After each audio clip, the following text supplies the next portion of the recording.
let me turn the recording back on. Excellent. All right. Good morning, everybody. So we're going to get started, and as traditional, the first thing I would like to do is have 3 or so people introduce themselves. If you haven't been here in a while or are new to our 1 Million Cups, then I'd love to have you raise your hand and introduce yourself this morning. Other that, or I can volunteer you to do so.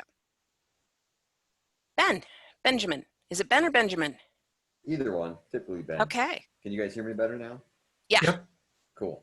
Hey everyone, I'm Ben. I was formerly one of the co-organizers down in the Boulder 1 Million Cups, and I relocated to Salt Lake City a couple years ago, and I actually was one of the organizers out there for my duration. So I just, as of yesterday, relocated back to Colorado. So I'm now in Loveland. So I'm just a short drive away. So I'll hopefully be joining you guys either virtually or in person from now on, either here or Boulder, or probably staying in touch in Salt Lake too. Fantastic. It'll be good to have you, Ben. Thank you. All right. Who else? Thank you, Mr. John Garvey. Hi, I'm John Garvey. I'm the Chief Storytelling Officer here at Garvington Creative. I'm a writer, storyteller, and a strategic messaging consultant. So I help busy entrepreneurs elevate their marketing so they can successfully grow their business. Fantastic. And let's see, who else haven't we heard from in a while? Mr. Bennett, could you introduce yourself for everybody for us, please? Good morning. I'm Mike Bennett, and I'm retired, but I like to help new startup companies with their financial modeling. And Mike is a treasure trove of knowledge therein of, and someone I trust enough to send lots of folks to on a regular basis. So thank you. Are there any announcements or events going on that we as a group need to know about?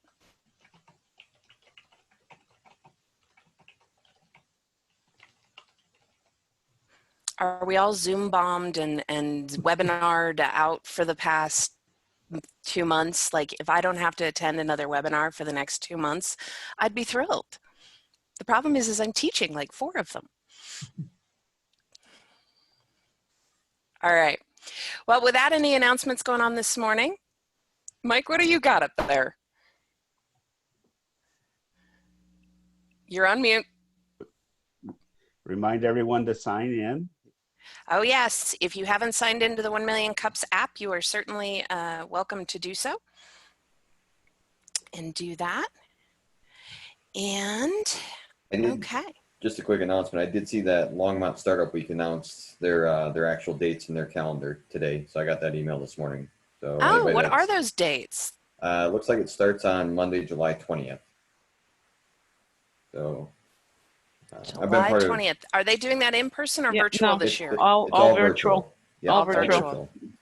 But just if anyone hasn't checked it out, I've been to their events in the past and it's been good quality. So check out LSW. Oh, yeah. Yeah, Longmont Startup Week has been pretty good. Yeah, it just came this morning. Jenna, you probably have it. I haven't looked at it yet. No. So, all right. That's fantastic. Those folks down there are always good at what they do. And if you happen to know any Latino business owners, they do a phenomenal job of incorporating those folks and that demographic into Startup Week. It's just amazing. I think we can probably learn a lot from them. And Brian, did I see you had a hand up? Yeah, so I'm connected to a guy by the name of Paul Hefner in Denver. He's one of the financial people and also works with Sage here through the Inosphere. And there is a Greater Colorado Pitch Series that is going to be online July 30th for companies located in rural Colorado. So I've sent that to Jana and we'll send that around probably. Yeah, we'll get that out. So that'll be fun. Okay. And then Mike, what else have you got for us this morning? So the Rockies Venture Club is having their Impact Accelerator demo day. So their pitches for their companies who went through the Hyper Accelerator. And that will be on Monday from 2 to 6. and you can sign up and anybody can watch their pitches. Fantastic.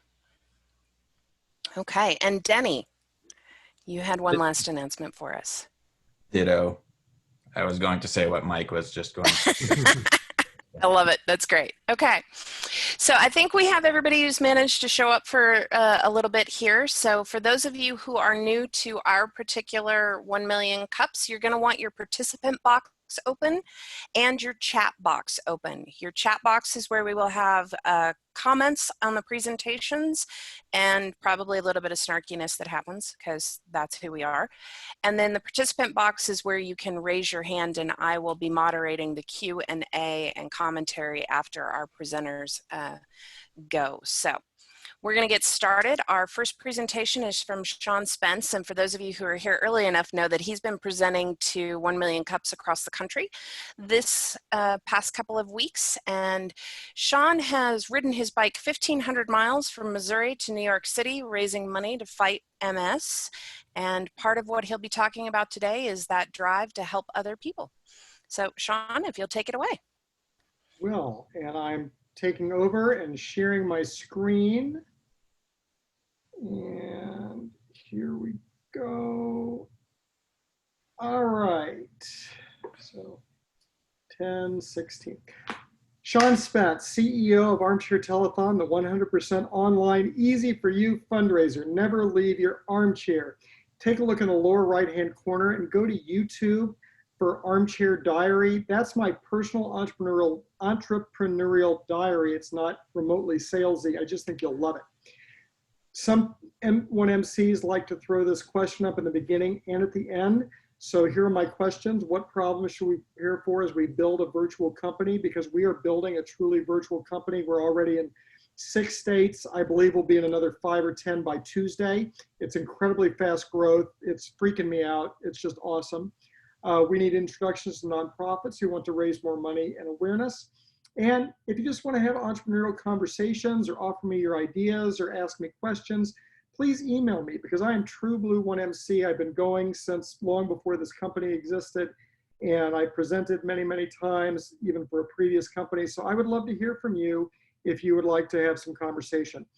The problem is that nonprofits and others need money. They need to get their message out, and they need a less expensive way to do it. We are a solution for that. Not the only solution, but we create virtual telethons that absolutely change the game. I have been in professional fundraising for 30 years, and I've never seen anything like it. I wouldn't have believed it. I would have told you were wrong if you'd said this to me 3 months ago. I can get into whatever details in Q&A that you want to, and some of them will come out as we're going through here. But it's just the power of large numbers that makes this thing work. It's the power, it's the trends we see in the internet, in online giving, in social media, and in the way we consume media. It's those 4 things that we know have been trending upward for a very long time and are going to keep skyrocketing for the foreseeable future. So it's not about COVID, it's about those things. Our primary market is nonprofit organizations, Boys and Girls Club, which we're getting ready to do, Food Bank, which we're getting ready to do in another state, a small one which we just did in another state, blah, blah, blah, all over the place. We just picked up our first in Houston, don't have any in Colorado yet, but nonprofit organizations. We also have some business applications that are really cool if you want to ask about them in Q&A. Business model, thanks to some proprietary processes, we can do this anywhere in the country as long as I have my laptop. That is one of the things that really sets us apart from our competition right now, although that will not last. They'll figure it out soon enough. We charge a fee to our nonprofits and a few businesses, and then we do the work, and that's it. It's really pretty simple. Our business model is very simple. We have increasing virality. So if we do an event somewhere, we then have more business in that city or whatever than we know what to do with. Secret sauce, small, tiny, first mover advantage that will get tinier and tinier literally every day. It is smaller today than it was yesterday. This is booming all over. Although still nobody is really doing, or at least not publicly, we can see them, nobody is doing what we do, which is doing it, being based in one place and doing them all over the country in an economical way that still makes us a profit and blah, blah, blah. Proprietary processes, I can talk about that some, but we've got a bunch that I'm actually trying to get process patented. Probably will not succeed, but we're trying. National network of super connected influencers that can lead to some interesting stories, because any of you could do something very similar, and I'd be happy to talk about that. I've got a 4-star general on my advisory board. I've got a woman who has George Clooney's phone number and he'd call her back. I've got somebody who is 4-term mayor of Boise, Idaho. So it's just really kind of cool all over the country. Obviously, I don't live in any of those places. Amazing team, love them. They're all virtual. I haven't seen any of them since I hired them, and likely we'll never see some of them ever in person. Competitive analysis today, there's little or no truly national competition, right? Somebody doing what they do in one place, but offering it all over the world, or which I could do, or all over the country in a cost-effective way that makes them enough money that really can do everything from scratch in the way that we do. All of that's going to change. Within 3 to 5 years, every dog and their mother in America is going to be doing this, because it's really, really powerful and it's really, really cool. And honestly, it is relatively easy. Anybody in this room is smart enough that you could do it yourself. Financial analysis, run rate should hit 30,000 by August 1st. That actually is a lie. This is an old slide. I think we'll hit $30,000 for this month. We're almost there today, and I think we'll be there or even much better by Tuesday. We're virtual. We have an all-commission sales force. I think we can do this whole thing without ever raising a dime, but there's some reasons I may choose to that are personal that I'm happy to talk about in Q&A if you're interested in why would I raise money if we don't really need it. Here's some questions someone might ask if they really knew our story, which none of you do, and they're just interesting questions that someone might choose to ask. But I'm going to turn the screen now to the next one, which is my 3 questions again. What problems should we prepare for as we build a virtual company? We need introductions to nonprofits, and over 80% of the nonprofits who talk to me hire us. And if you just want to have some entrepreneurial conversation, I love that. Feel free to email me. Thank you, 1 Million Cups. I'm Sean Spence. I really do think you'll get a kick out of Armchair Diary, which I need to update. Hopefully I'll do that today. But there are a good 5, 6, 7 Armchair Diary installments that are 6 minutes there right now. So please go there. I think you'll love it. That's me. Open for questions. Fantastic, Sean. That was 6 minutes and 20 seconds on the nose. So well done. Thank you. I am going to kick us off while we've got some hands that'll start going up. As a 10-year nonprofit fundraiser, Awesome. I want to understand on the back end, what does this look like for nonprofits to use your service? Right now it's not a technological thing really. It's a person-to-person kind of thing.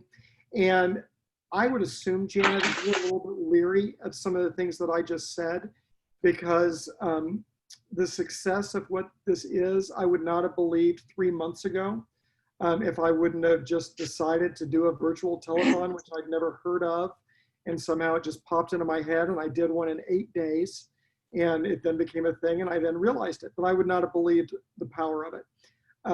What it looks like for nonprofits is, we can have Zooms if you want to. It's a lot of email communication. You can be as involved or not as involved as you want to be. I'm not trying to make myself bigger than we are. We've only done 2, both of which have been successful. We've got another one on Saturday. It's not even happened, and it's already done more money than the most we told them they could reasonably expect, right? We've already exceeded our goals because of sponsor dollars, and we haven't even gotten there yet. So there are ways that you'll choose to be involved. We'll provide you a list of ways that you could help if you wanted to. But even if you do nothing, we'll still have a successful event. You just can make a choice about how successful you want it to be, need it to be, related to how much time you have. And we'll just have lots of email conversations. I will not meet the vast majority of my clients ever, except like this. Okay, thank you. Genevieve? Genevieve. Genevieve. Hi, Genevieve. I keep trying to make your name longer than it is. You beat me with a stick. It's nice and short for legal documents. Hi, Sean. One of the things I was thinking about with your employees, and I'm not sure if you have them as employees or subcontractors, but when you have employees at in different states throughout the country, you have some potential issues with taxes and charitable registrations in different states. I don't know if I'm not sure if the charitable registrations have to be held by the nonprofit organization itself, if they have to be held by you. Right, it has to be held by the nonprofit.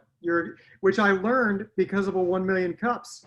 I didn't know. I had somebody who kind of attacked me a little bit, saying I wasn't registered, and so we had the lawyers look into it. And my company does not have to be registered. It's the nonprofits that do. Okay, so that's good that they have to be registered Yes. for that. And just be aware of multiple states and Yeah, employment thank you. taxes and things that can be a little ugly. Yeah, thank you very much. Right now, everybody's contract, but I believe that will. I believe the first full. I've got 2 who are full time and 1 who's almost full time. I believe all 3 of those will be full time W-2 employees within 60 days, and one of those I'll have to deal with another state. And so, yeah, we'll have to start figuring. Thank you. I'll talk to my CPA about that. And be careful about classifying them as independent contractors if the intention is to make them employees, because it's not a choice or decision you get to make. It's following what the law says in the You're labor right. employment Yeah, that's a office. great point. Thank you, Janine. That's it. Right. Thanks. Cindy? Hi, Sean. I'm Cindy Skalicki. It's nice to meet you. Thanks for sharing your presentation. I am a messaging person, so I'm gonna chime in on your slide deck. And I love what you're doing, and I love what you have presented. My sense is that you might be early on in presenting the slides, and I'm going to make a couple suggestions to maybe amp that up. I love that you have stories of how you have helped companies, and I think those would go a long way to help people that are new to your idea understand a little more in depth and more specifically what Thank you. happens when you partner with a nonprofit. And maybe by showing, my curiosities were like, well, what kind of numbers are you seeing? What kinds of results are coming through? And maybe taking us through a specific raise that you did, that you accomplished would help to clarify and contextualize that for us. In 6 minutes. And then in terms of go ahead. In 6 minutes.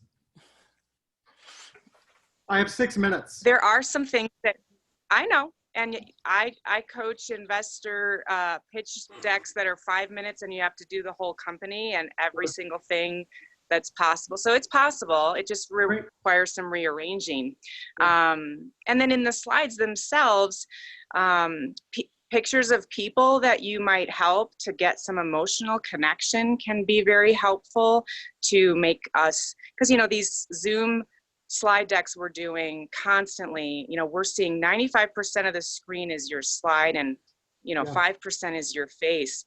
And so we really do crave that connection with people anytime, but especially on Zoom calls.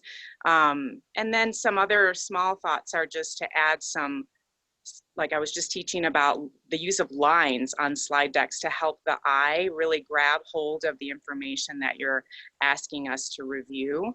But I could certainly chime in offline with you about how to add a story. I'd be happy to. I appreciate it very much. Thank you very much. Mm-hmm. Great. Carl?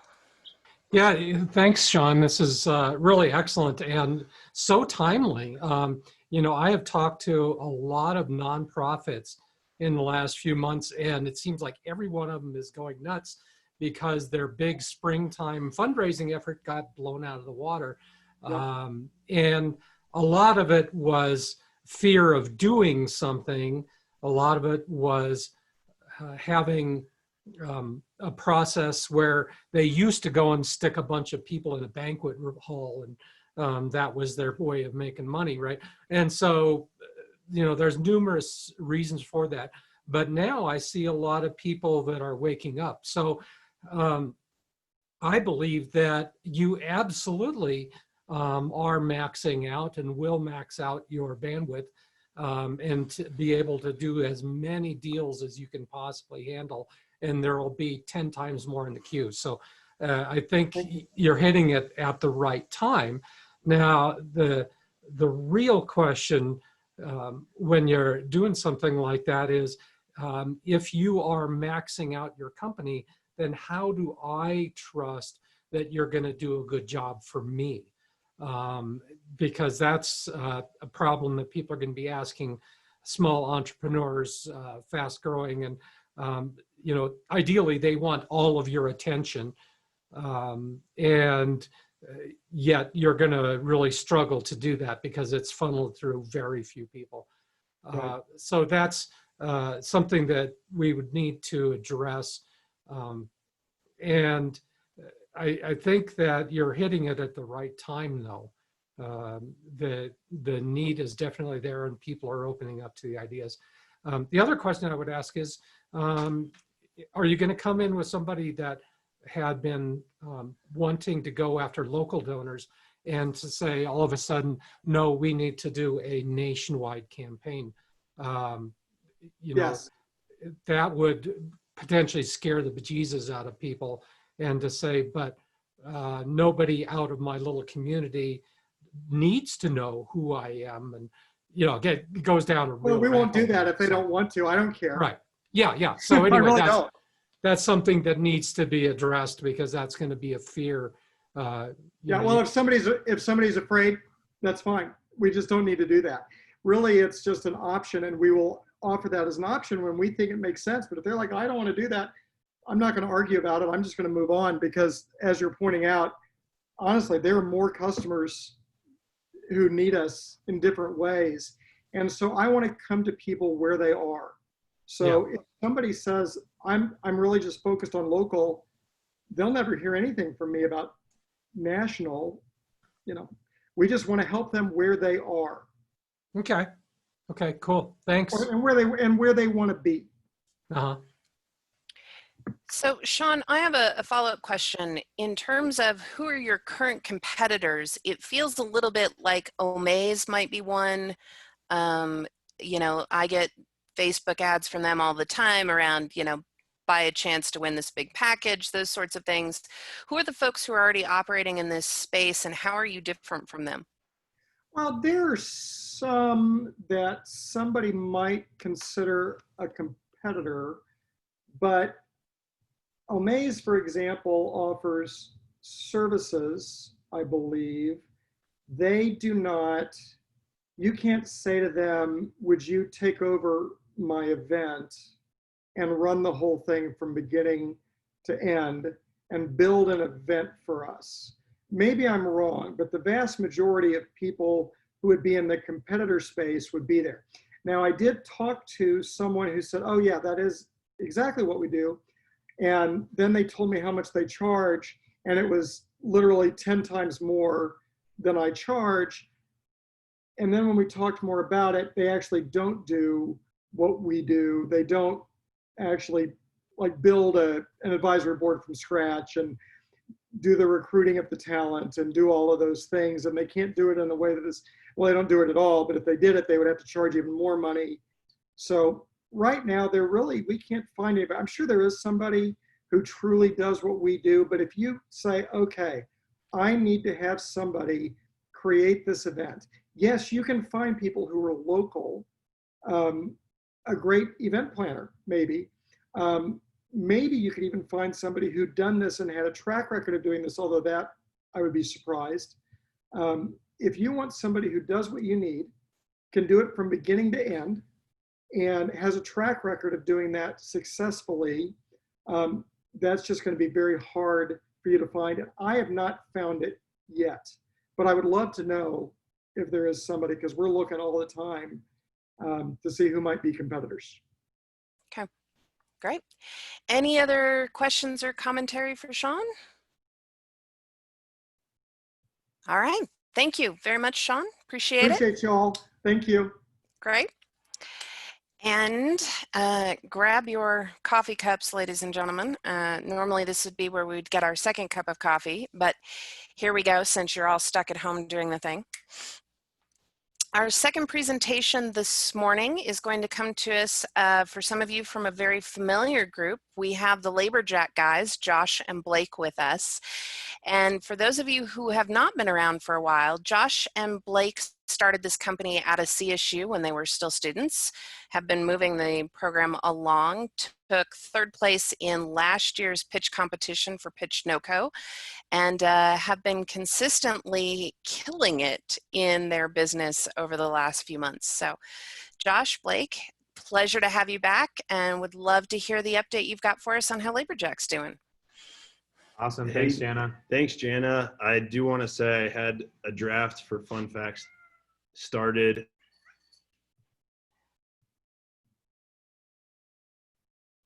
You went on mute. You have to unmute yourself.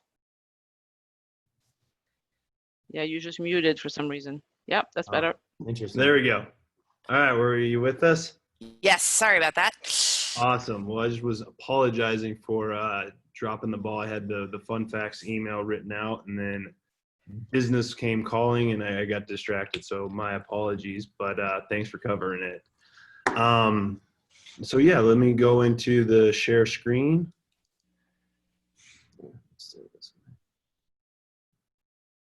We're using Josh's computer, so it's all foreign to me. So it's not working? Nope, we got it. We got it. We got it. Well, so we, for the first time, are ready to go down the crazy fundraising path.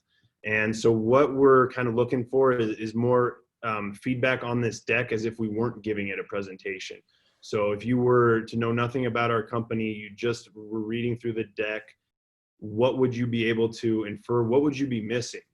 And not having the vocal color added to it. What do you need to see?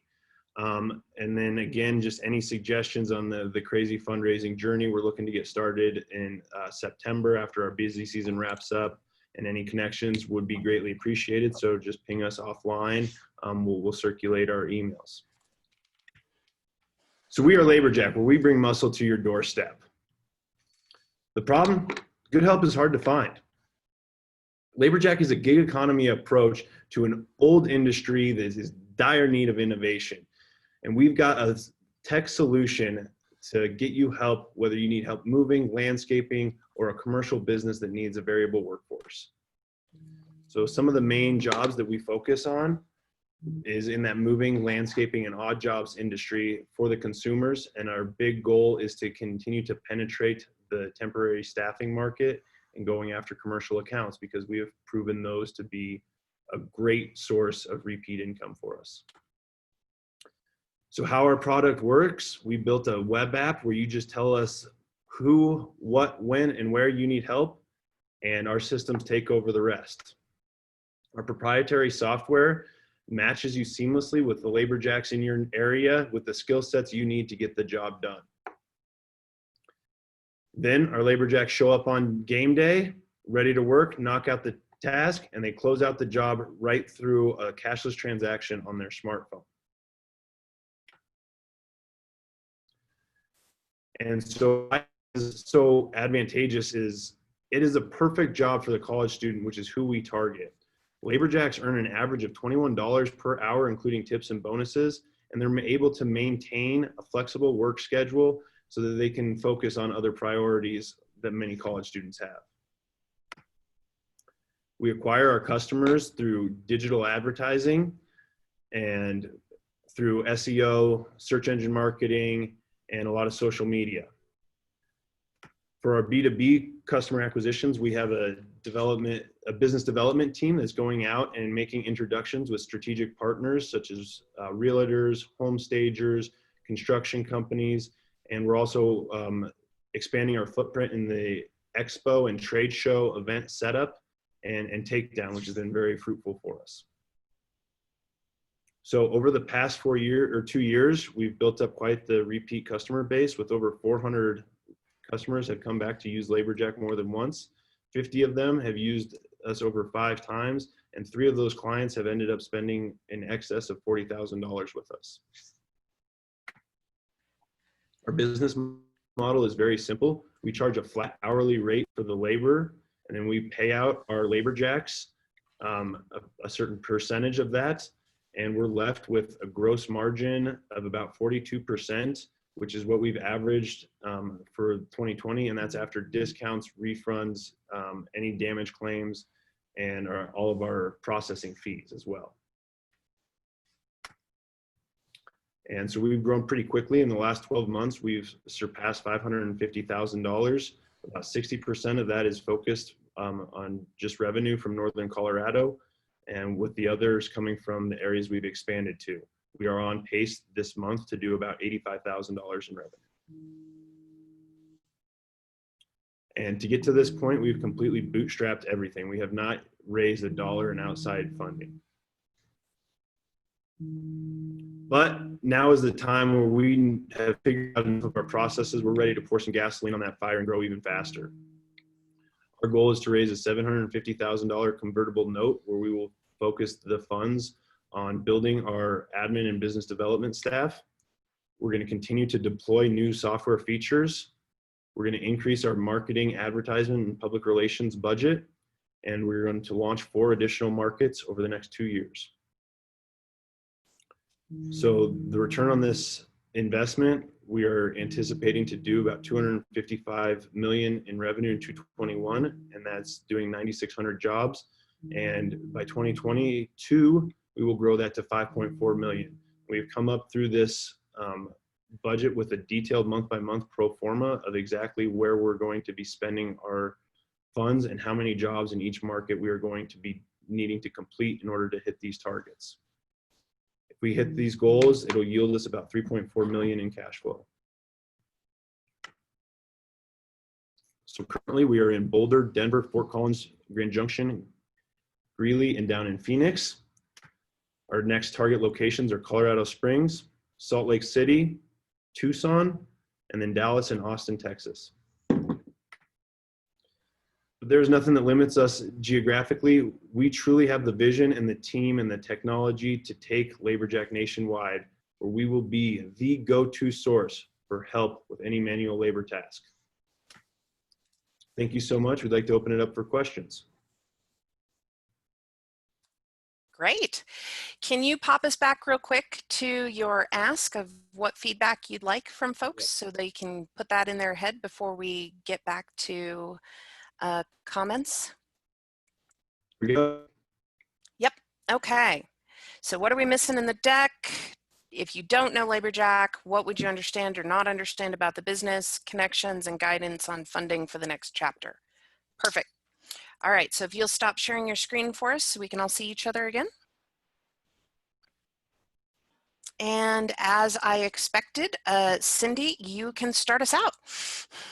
Hey guys, how you doing? Hey Cindy, we're good. How are you? Oh, it's so good to see you. I'm great, and I'm so glad to see the updated deck. It looks like you've done a lot of work in the last round of the slide deck, and I know how much I've loved seeing your, and I know everyone here who's seen you present before has loved seeing all of your iterations. So I have a few thoughts for you guys, and it's exciting to see your updates. I love the new slide design. The general look and feel of it is looking really sharp. I would say the same thing to you that I said to Sean, which is that I think a few more photos of people doing the work that you do would be great. And I also know you have a great picture from the UNC challenge of all of your people wearing LaborJack t-shirts. Right. You know the one I'm talking about? Yeah. That's a super option for like an end-to-end background photo maybe, and I can help you guys play with that if you would like. I want to address the style, your speaking style. Blake, you are feeling like a reporter, buddy. We need some more passion. You guys have been killing it. Presenting to a computer screen. I know, well, that's the challenge with all this Zoom stuff, right? You've got to stare at that little pin dot and pretend there's 100 people sitting on the edge of their seats listening to you guys report on this business that you have grown from nothing and with no outside dollars. That is astounding and amazing. And some of your data points really need and require the emotional and energetic,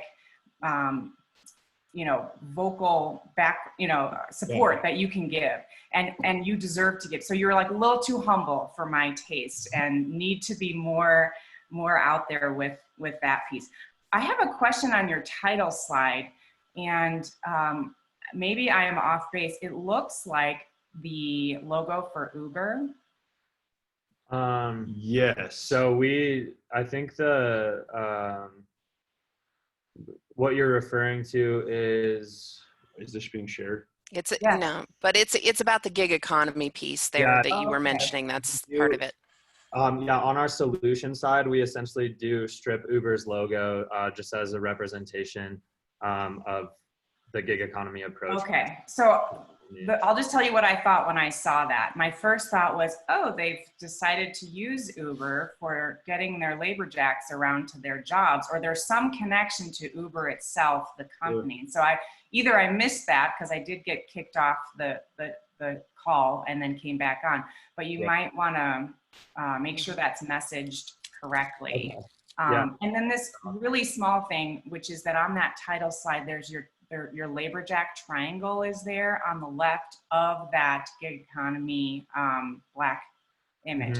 I would flip those so that your labor jack arrow is pointing forward to the right of the slide. So it looks like it could be in forward motion, if that is making sense. And I can help you offline with that, if not.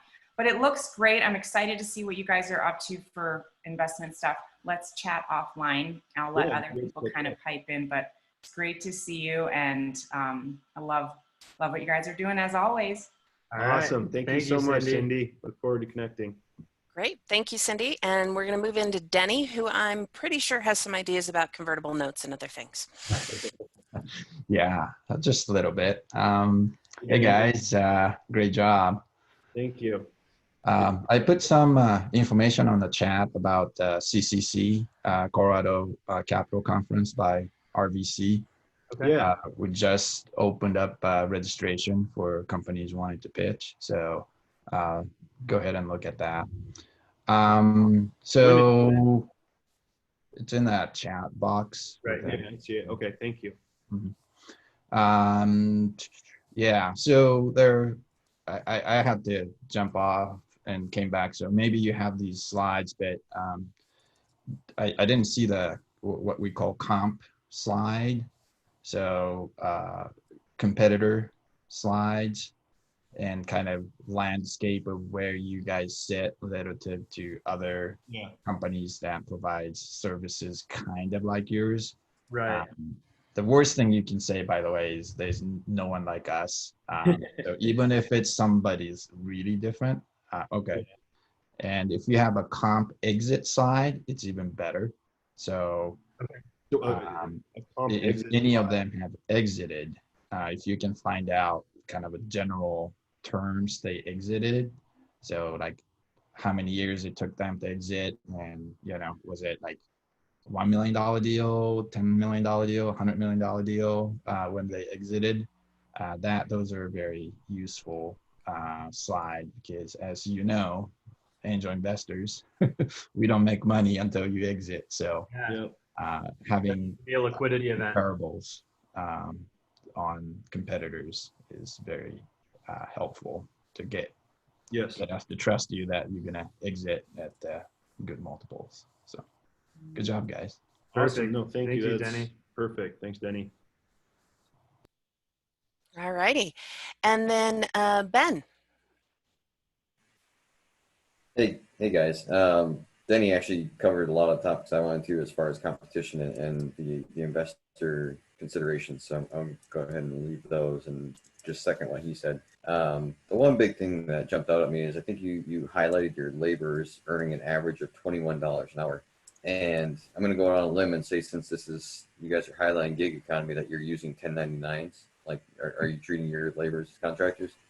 Yeah. Yes, sir. Great, Okay. great question. So big caution there in projecting a dollars per hour earnings when you're dealing with 1099s is that you're not accounting for taxes there, right? Correct. So you're not having withholding. So it's very easy to say, hey, we're, you know, our people are earning $21 an hour when in fact their take home is significantly less than that due to taxes and withholdings, things like that. Right. And the only thing I would say to that is when you work at any job, they're established, if they're earning minimum wage, they're going to say I earn $13.50 an hour, and then that they're not accounting for taxes with that as well. So Yeah, absolutely. So just something that could be cautioned there. I know that there's a lot of not necessarily negativity, but there's a lot of ambiguity around 1099 employees and, you know, the litigation with Ubers and Lyfts and things like that. So just make sure that you're telling a good story, the right story, and whatever, however you can caution there. But again, second, you guys sound like you're doing great. You're killing it especially with the bootstrap. And I think looking to raise now is a good angle because you want to accelerate, right? And to do that, you need funds to do it. So I think it's smart to do it now, and that you guys are moving along the right track. So good luck. Awesome. Thanks, Ben. Really appreciate it. It's great to meet you. Before I have Ozzy go, I'm going to tag on to that, and I put this in the chat, but the question you're going to get from a lot of investors are, how are you going to deal with the growing movement against gig economy workforces, particularly in California? I know you guys had a couple of spots there, but that's where it's starting, and then we'll watch it move across the country. So what is your plan for dealing with that?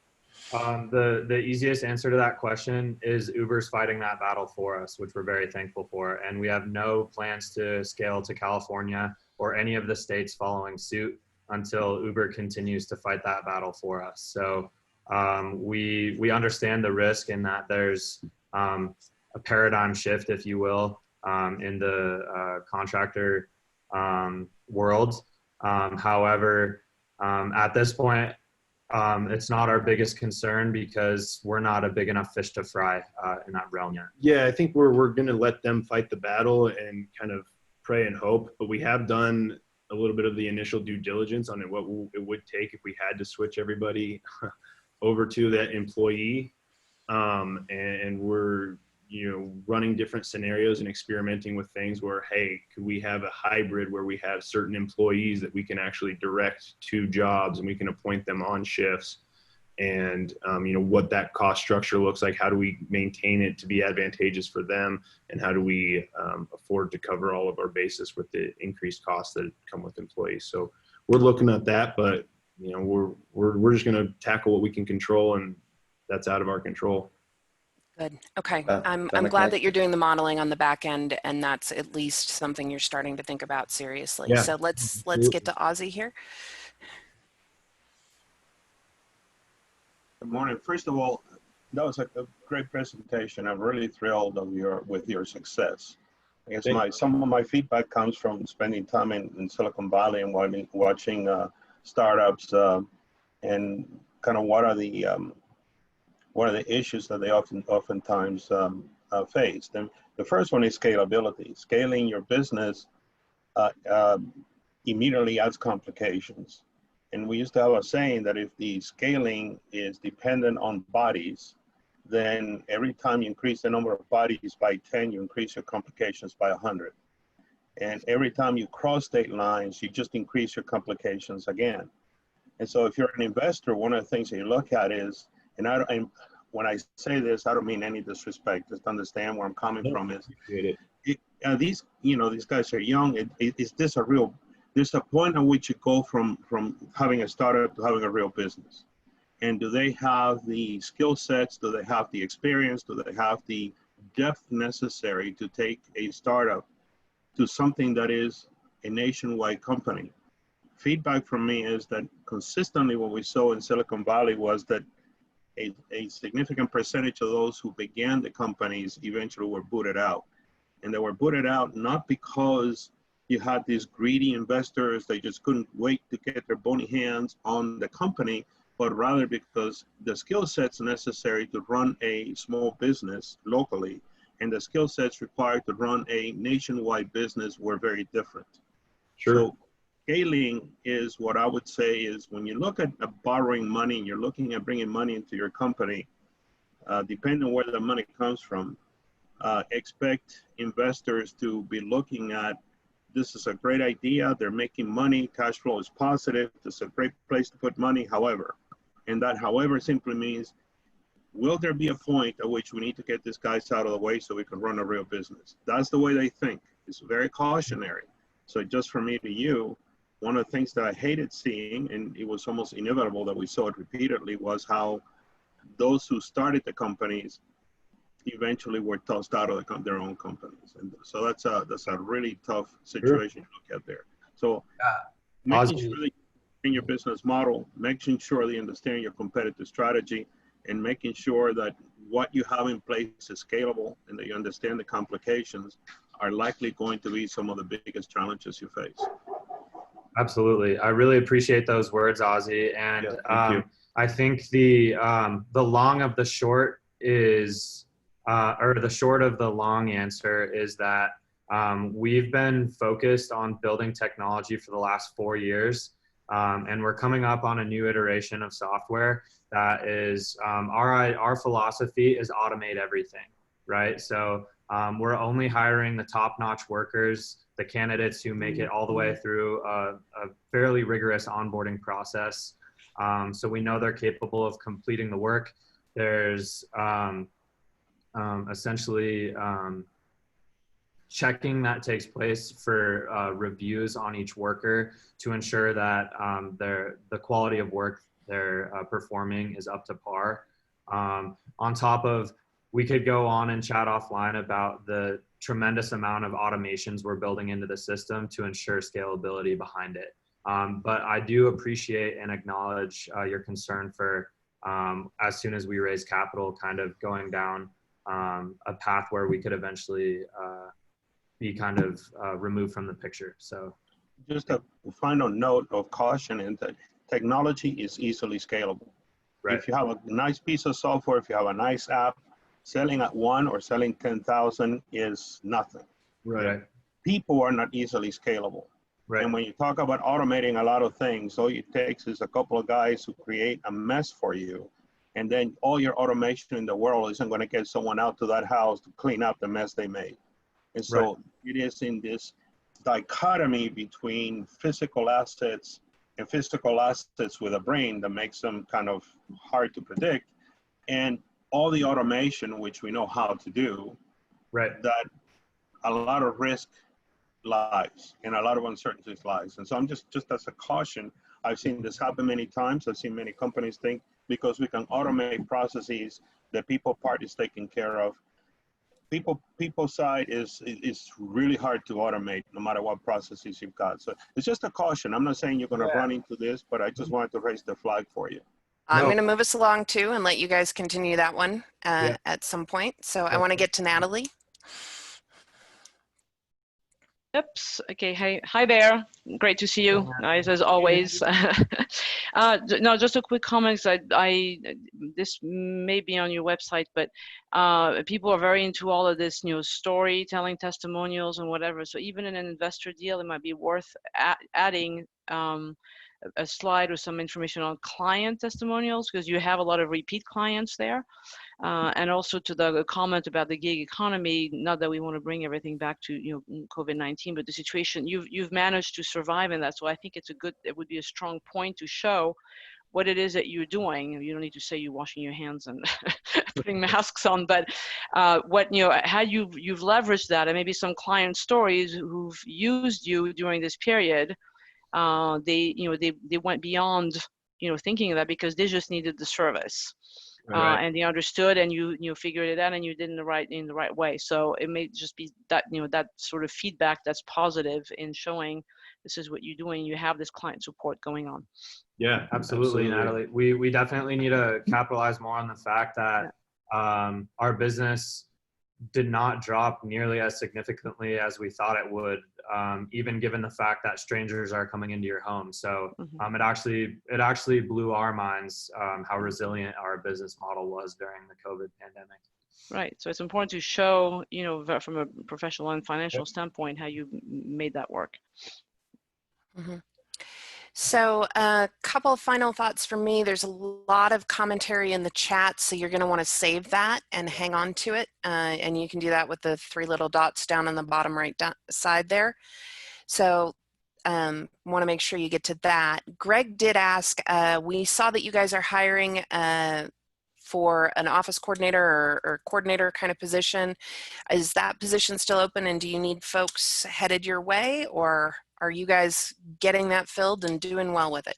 Yes, we're a good portion of the way through the interview process. We've got some good candidates. We're hoping to get somebody full time that can come on board. But any last minute suggestions, we still have a small opening. We've got another interview at 1 today, and then we're hoping to make a decision this week and get that person started ASAP. So. Because we've missed 3 calls during this pitch. Yeah, it's been crazy right now, and our other support member has a bulging disc in his back, so he had to go into the ER this morning. So we can't wait to get somebody started ASAP. So any suggestions, please pass them along, but the window is small. Well, guys, thank you so much for coming back, giving us an update. We'll look forward to however we can help moving forward. So thank you very much. Appreciate that. Thanks, Jana. Appreciate it. Yeah, appreciate it as always, guys. Thank you all. I appreciate it. Thank Great you. to see you. So in our last 5 minutes here, just want to check in and see who has had a win this week, who could use a little bit of help this week, or who's got a new resource or something that we as a group should know about. So while, Genevieve, did I get it right this time? I'm working at it, I swear. Genevieve, what's your win for the week? It's a hard one, I know. I signed a contract with another client on Monday, and a new client, and that was the first client since the pandemic started. So it's a little bit of a lull, dry spot there, but that was a really good win, and I hope it's going to be a good, long, fruitful relationship for both of us. That's fantastic. Yay, business is picking back up. Yay. Ozzy, quickly, what is your win for the week? Well, I have to say that I did a presentation about, 2 weeks ago or something like that, and that one was based on a 1 hour long presentation that I did for a group of people. So I went from 1 hour to about 7 minutes, and that was a real challenge. And then I had another opportunity that came out of nowhere to present impromptu, no preparation at all, and get it down to about 5 minutes and managed to do it.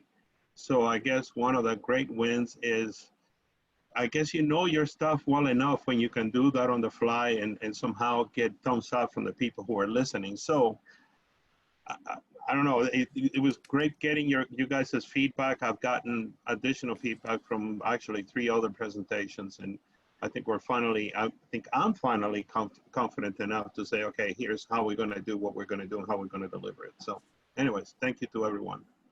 Fantastic. I'm so glad to hear that. All right. And Cindy, your win. Oh, that's awesome to hear, Ozzy. My win is that I actually have benefited from the SAGE group that I've been volunteering at for about 5 years and working with so many teams, several of whom are on this call. But I got a referral last week from someone in the SAGE Boulder group, and I did secure a brand program for a startup that I helped last week, did an online or a virtual brand session for core values, core focus, and some vision work. So that was a nice win. And then I also have a win from another SAGE person who allowed me to assist by putting a proposal in to help their speakers for a large conference coming up in December. So I'm crossing my fingers on that one. And a resource for all of you, Jana's gonna be my Getting to the Point episode next week. She and I did an awesome and super fun interview for Getting to the Point, which is the little interview program series that I started, which has been super fun. I'm closing season 1 with 12 episodes and starting to record season 2 in August. If you want to be on the show, message me. Yeah, it's a lot of fun to do it. So appreciate that. Yeah, Yi, how are you? What have you got for us this week? I started in-person classes last night for the first time. Woot! In-person classes. I love it. But it takes a long time to clean beforehand, and working out in masks is not easy, but it's working. Now I have to figure out how to teach a class and on Zoom at the same time. But We're trying to figure out that same thing as we're pondering when we're going to move 1 million cups back into reality versus from Zoom, and how are we going to do some of those things. So totally, if you get it figured out, holler. Would love to know. get at least one assistant. Yep. Which I don't have. All right, Mike, how about you today? Hey guys, so just two things. One, for Color Pocket, we started a couple weeks ago an engagement with MAPR out of Boulder, our friends down there. And yesterday we had a press release, go out, and now they're, of course, going to do their magic and pursue the people for using that to connect and get us some exposure on the PR and advertising side. So that's exciting for Color Pocket. And then a couple weeks ago, we sort of had our sort of first official Drink Defender customer out in Evanston, Illinois, and they got the Drink Defenders out there, and they said they've been selling like hotcakes and they're going to reorder soon. So for us, that's very exciting. I mean, it's a small, tiny start, but it's a start, right? Everybody starts somewhere, Mike. That's fantastic. And new colors, Mike, new colors. Pastel. Oh, right. I forgot about that. Yeah, 4 new colors. Thank you, Mr. Radcliffe. Yeah, C-Rad I got like it on it. board. I like it. All right. Oh, And yeah. our last win for the week, Carl, take it away. Since you mentioned about doing hybrid meetings where you have people in person and online, that's something that I'm also working on for a group that I'm involved with. So if you want to put together a conversation, Jana, or if you want me to, because it sounds like a lot of us are now going to be moving into the same space. And so it might be good to try to kick around ideas, share best practices. I've been doing massive work on investigating Zoom and live video feeds and stuff. And so I don't know if that'd be helpful, but That might actually be very helpful. So yeah, definitely we will reach out to that. So. Okay. All right, we are at 10 o'clock, so we will head out, but we will see you guys next week. We do still have 2 presentations open in July, so if you haven't presented in a while, or you know someone who should be presenting their company or a new product they've got going, I would love to hear from them. All right? So have a great week, and we will see you guys next week. Take care, everybody. see y'all.